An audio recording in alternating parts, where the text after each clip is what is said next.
कहानी विदाई ऐसी भी। आंटी, आप दीदी के हाथों में मेहंदी लगाकर शगुन की शुरुआत कर दो। मेहंदी वाली धानी ने मुस्कुराते हुए माला जी से कहा, हाँ, मैं अपनी बेटी के हाथों में शगुन की मेहंदी का टीका जरूर लगाऊंगी।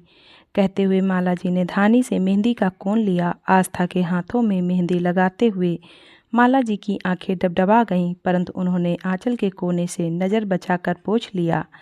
तभी वहां रोहन और उसके दोस्तों ने डीजे शुरू करवा दिया और तेज आवाज़ में गाने की बीट्स पर सभी थिरकने लगे। माला जी ने शगुन का मेहंदी का टीका लगाकर धानी के हाथ में मेहंदी का कोन पकड़ा दिया और बाहर आकर खाने पीने का इंतजाम देखने लगी। रह रहकर उनकी आंखें भर आती। पीछे से रोहन कब से आकर उनको देख रहा था, उन्हें पता ही नहीं चला। जब वे अंदर जाने को मुड़ी तो रोहन बोला, माँ, आज वत्सल भैया की बेहद याद आ रही है। माला जी ने कहा, वत्सल तो हम सबके दिल में है, अभी आस्था को संभालना है। तो जी माँ। हाल में आकर रोहन आस्था के हाथों में मेहंदी लगी देखकर कहता है, दीदी लाओ, मैं भी एक टीका लगा दूं। आस्था की आंखों से आंसू बहते देखकर माला जी लाड से कहती हैं, कर दिया ना मेरी बेटी को परेशान। माँ, रोहन को कुछ न कहो, कहते हुए गला रूंध गया उसका। बाहर अड़ोसी पड़ोसी बात कर रहे थे। हिम्मत हो तो माला जी जैसी बेटे के शहीद होने के बाद बहू को अपने पैरों पर खड़ा किया। बाहर लोगों की बातें सुनकर माला जी 3 साल पीछे चली गई। वत्सल सेना में बॉर्डर पर तैनात था। सीमा पर आए आतंकवादियों से लड़ाई में उसने सभी आतंकवादियों को मार गिराया, लेकिन मुठभेड़ में गोलियों का शिकार बन वो शहादत को प्राप्त हो गया। आस्था के घर वाले तो उसे दामाद वत्सल की मृत्यु के बाद छोड़कर चले गए थे। माला जी ने समाज की परवाह न करते हुए बहू आस्था को बेटी बना लिया।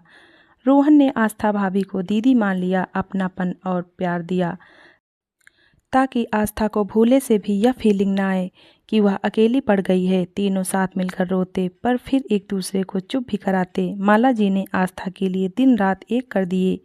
धीरे धीरे आस्था नॉर्मल होने लगी। भले ही माला जी और रोहन के सामने कुछ न दिखाती, परंतु वत्सल की याद में रात और दिन में आंसू छलक ही जाया करते। आस्था के कमोबेश यही हाल माला जी और रोहन का था। माला जी और रोहन के सहयोग से जल्दी ही आस्था ने अपनी छूटी हुई पढ़ाई पूरी कर ली। आस्था ने कंपटीशन देने शुरू कर किए और उसकी बैंक में नौकरी लग गई। अब माला जी ने आस्था के लिए योग्य लड़का देखना शुरू किया। आस्था ने मना किया तो उसे समझाया कि तुम मेरी बेटी हो, वत्सल भी तुम्हें खुश देखना चाहता था। अभी उम्र ही क्या है तुम्हारी, घर ये तुम्हारा हमेशा अपना रहेगा और हम तुम्हारे अपने। तुम्हारी माँ यानी मैं और तुम्हारा भाई रोहन तुम्हारे साथ हमेशा खड़े रहेंगे बेटी। आस्था के घर वाले ने तो वत्सल के जाने के बाद अपनी बेटी को घर में रखना तक गवारा नहीं किया था। आस्था के लिए माला जी ही उसकी माँ थी। अब माँ का कहा कैसे न मानती आस्था भला। ममता का वास्तविक स्वरूप माला जी के रूप में ही देखने और अनुभव करने को मिला था आस्था को। परिमल रोहन के बॉस हैं। रोहन के जरिए उन्हें आस्था के बारे में पता चला तो आगे बढ़कर परिमल ने सीधे माला जी से आस्था से शादी करने की बात की। माला जी ने परिमल को परखा। उनके माता पिता से बात करने के बाद आस्था से राय पूछी। आस्था ने माला जी के ऊपर सब कुछ छोड़ दिया था। उसे उनके ऊपर पूरा विश्वास था।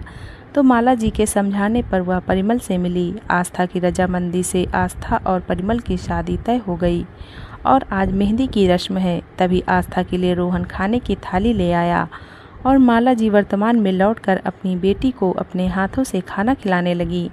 मेहंदी के बाद तो दिन पता ही नहीं चले और देखते ही देखते हल्दी भात लगन पड़ने के साथ विवाह का शुभ दिवस आ गया। आस्था को विदा किया। माला जी ने भारी मन से और साथ में आस्था से एक ही बात बोली, वो बेटी, ये घर हमेशा तुम्हारा रहेगा, हम तुम्हारे साथ हमेशा खड़े मिलेंगे, अपने को कभी अकेला मत समझना। आस्था सिसकियां भरकर रो पड़ी तो रोहन बोला, दीदी मेकअप खराब हो जाएगा। रोते रोते आस्था के होंठ मुस्कुरा उठे। परिमल बोल उठे, मम्मी जी, आस्था को कोई तकलीफ नहीं होगी और आपकी बेटी पर आपका पहले जैसा ही हक रहेगा। कहीं न कहीं माला जी आज दिल में आस्था के लिए संतुष्ट हैं। अपने बहू को अपनी बेटी बनाकर पैरों पर खड़ा किया और अच्छा जीवन साथी देखभाल कर बेटी का घर बसाया। आस्था की विदाई हो गई। घर सूना हो गया। आज एक माँ अपने बेटे की तस्वीर के आगे जी भरकर रोई। जो आंसू आस्था को हिम्मत देने के लिए पिछले 3 वर्षों से एक माँ की आंखों में रुके हुए थे, वो आज सैलाब बनकर बह निकले। धन्यवाद।